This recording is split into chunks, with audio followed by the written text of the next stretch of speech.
O tom, čo sa v osudnú noc na diskotéke odohralo, porozprávali viacerí svedkovia. Elemír až doteraz mlčal, dnes sa však na súde priznal k tomu, že sa bil s Dokyho bratom Štefanom. Vinný som z trestného činu ubliženia zdraví osobe Štefana Tóza. On mi dal facku a ja som sa bránil.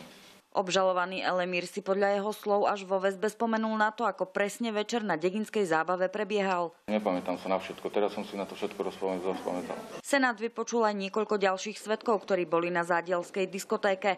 Dokyho podľa jedného z nich bili tak, že sa už nedokázal brániť. Lebo nemá silu sa brániť. Sudkyňa vypočula aj policajtov, ktorí mali v tú noc službu. Boli sme tam jak hliadka dvakrát, ale bitku sme tam nevideli žiadnu. Nebol tam žiaden nejakých účastníkov alebo ten oznamovateľ, ktorý hlasil. Pán Tóth sa tam nenachádzal. Dokyho nevládne a dobité telo totiž našli až o 2 dni v Priekope. Ako sa tam dostal, dodnes nie je jasné. Proces bude pokračovať na budúci týždeň výpovedou znalcov. Z Košíc pre televíziu Joj, Žanet Rákošová.